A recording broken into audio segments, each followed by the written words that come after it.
Okay, welcome to the golf garage man cave setup here. I'm just going to do a detailed overview of the hardware and everything I purchased for this. Lots of trial and error and experimenting with different products to really dial this thing in. And in my opinion, the best option for if somebody wants to do like a budget sim setup with the SkyTrak. I've got pretty limited space, as you can see, and that's all the room I have for squeezing back here to get to the inside of the house. But it was important to me that I had enough room to do that without having to go through my garage every single time and then the front of the house to get in and out of here. So it worked out barely. You're seeing a 8x8 screen from Carl's place. It's about 8 feet 4 inches wide by about the same tall. I've got 9 foot 6 inch ceilings. That's really important. You want to make sure, probably most important actually, is you've got a full swing in here with the driver. I got a buddy who's 6'2", swings the driver just fine, no issues. So that worked out, luckily. Start with the enclosure here. So again, this is from Carl's place. I started with a net and screen from the net return, which worked really well for somebody who is looking for a temporary setup to be able to take in and take down and still park a car in the garage. For me, I wanted something that was better quality, more permanent. I'm not parking a car in here, so didn't need that option.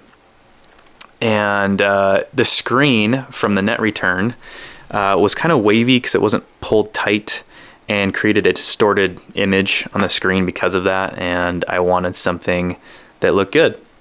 So I went with this one. I think it was $1,700. Kind of spendy, but relatively inexpensive compared to what's out there. And really all it included was the canvas tent material you see here and the screen, obviously. That was like a $600 screen. I went with the premium one. Definitely recommend that. It's a little bit quieter, it's better material, and minimal light bleed. So it's just creates a better picture there. I also opted in for the foam inserts, and that just goes along the corners on the top, the sides, and the bottom, and that just helps with the shanks. I ordered a custom one, the default one. If you just order one through Carl's place, it's a 5 foot enclosure, which may work for you, and if you do have room for it, I'd definitely recommend it. However, if I went with 5 feet, I obviously wouldn't have enough room to squeeze through here. Very limited as it is. So this is 2.5 feet.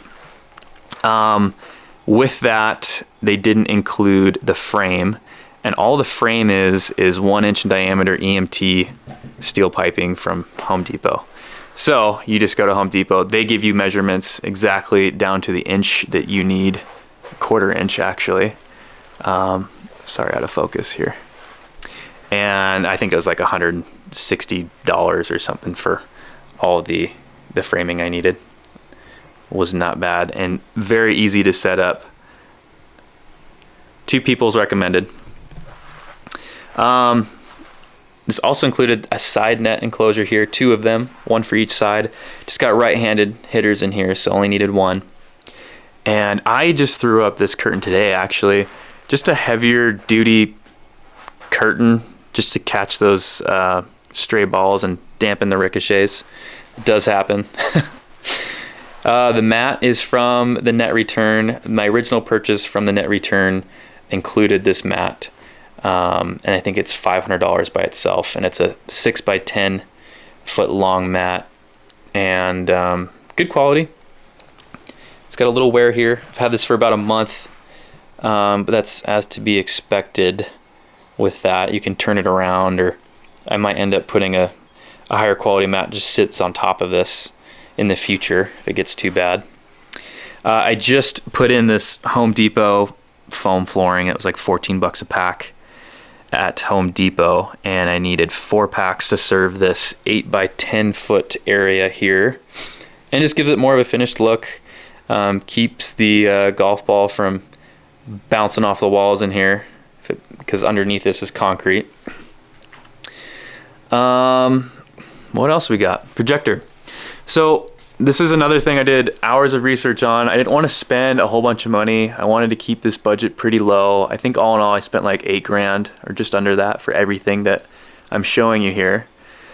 And I think I only spent, it was like $1,000. It was a little over $1,000 for this projector, which really isn't bad considering what you can spend on laser projectors these days. And this is the Optima EH412ST short throw model. I'll put that link in the description so you can see where I bought that on Amazon. There was some companies like Rain or Shine Golf, some other companies online that recommended similar brand. I think it was the same brand actually. It was the Optima 1080 short throw, 1080 GT or something like that, short throw projector. It was a little cheaper, but I watched a comparison video with the one that I have and that other one, the 1080, and this just looked like it blew it out of the water. I mean, just had a brighter image, it had more contrast. And, you know, again, if we're doing a sim setup, there's certain things you don't really want to skimp out on. And I think the picture quality would be the biggest one for me. So works great. Awesome picture. I've just got some cable management ran all the way down, HDMI cord down to my gaming computer, which I had to buy. I was gonna build one, but just with the computer components being so scarce these days, it was cheaper and it just made more sense to do this. This is a Asus Zephyrus Rogue 14-inch computer. It's got a RTX 3060 and an AMD Ryzen 9 CPU, which is way overkill for this TGC 2019 software that we're running here. I think that it's recommended just a 1060 or higher video card. But I just wanted to future-proof it. I don't want to buy a computer again, or at least for a long time, and I think this is gonna do pretty well for anything I throw at it. That was $1,550 at Best Buy. Again, I mean, you can spend a lot less. You can probably spend $1,000 and have the same outcome for what you need. I have it sitting on a $30 Amazon stand. That's helpful. Just gets it propped up and tucked away here. I've got a TV I mounted on a swivel mount. This is just one that was sitting in my office. So if you're chilling, waiting to hit, you got some buddies waiting there, you can watch some TV, or I can angle this towards me, which is pretty neat while I'm hitting. Over here, I just ordered a golf bag rack off Amazon. I think it was $120. Not too bad. Just organizes the clubs. You've got a little shelving there for your golf shoes and a bin for, I just got my head covers and some balls in there. Yeah, works well. Just keeps it organized. And then over here, I got this idea from somebody else on YouTube, but it's just a club washer and a ball washer combo kit here that I've got screwed into the studs.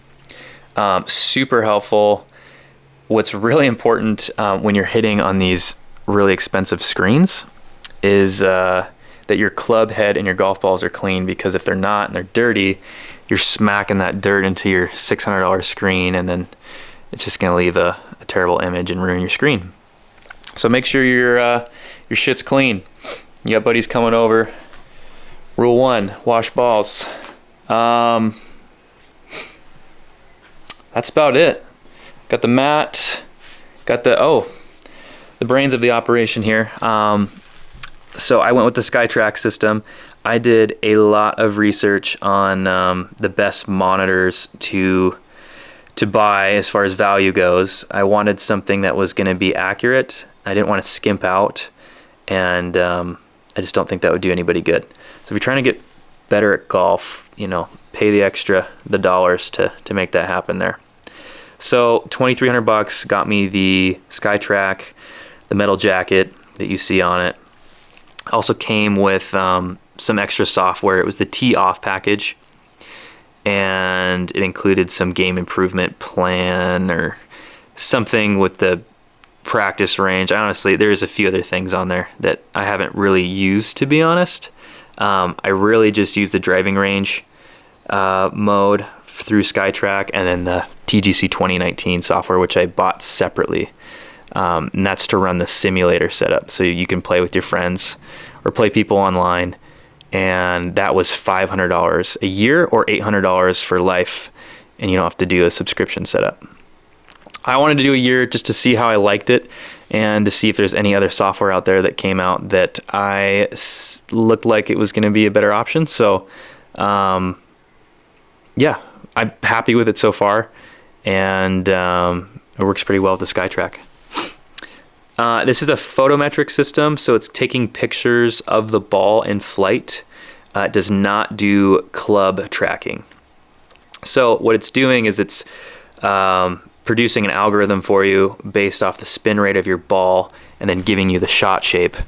And the research I did with this was a lot of comparison videos between this and some of the more expensive systems and monitors from TrackMan, Unicore, Foresight, just all the leaders in launch monitors, and it was eerily similar.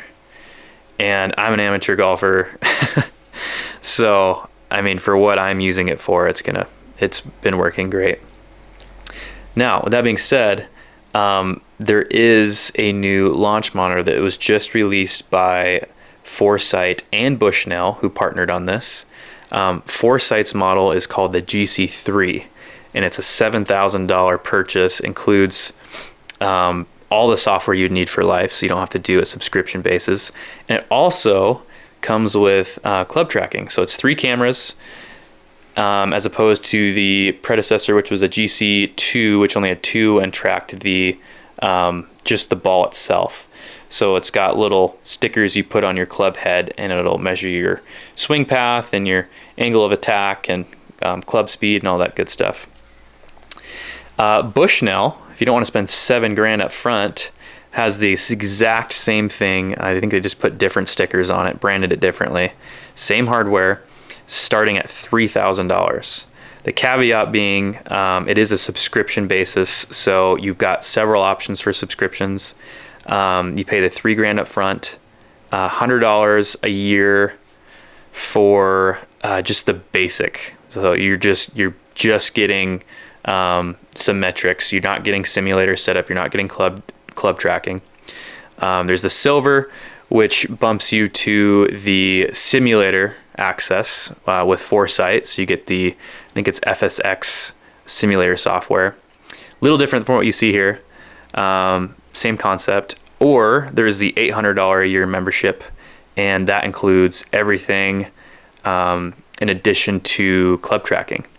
So for an extra $1,000, I paid, you can pay $1,900 for the SkyTrak, just the SkyTrak, or you can pay $3,000 for the Bushnell, and then $800 a year, and you're getting a lot more bang for your buck.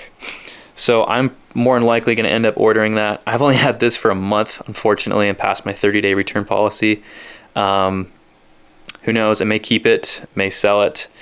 You can bring these, they're portable with you to the range or to the course. I don't know if you want to lug this around on the course, but I guess guys do. But I'll probably do a comparison video, very least a review of what I think between the two and whether or not it's worth the money. But all in all, SkyTrak setup, again, I spent around $8,000. I mean, there's odds and ends stuff that, like the golf bag rack, and I mean, I probably paid my garage door guy like $800-900 to move this garage door up 2 feet. You can see here those old holes. That's where the original track ended, and it was 2 feet lower. So my follow-through swing was scary close to hitting that steel track. And then I had to move and upgrade my garage door opener, which originally sat there, to this side-mounted one, just the way it pulled the garage door up. But really, it just makes it a lot more open in here, and I don't have to, I just got the peace of mind I'm not gonna smack anything with my expensive driver. But yeah, that's what I've got. If you've got any questions on any of the items that I've gone over at all, please let me know. Again, I'm going to put all this in the description so you guys can see exactly what I bought and how much it was. Thanks for watching, guys.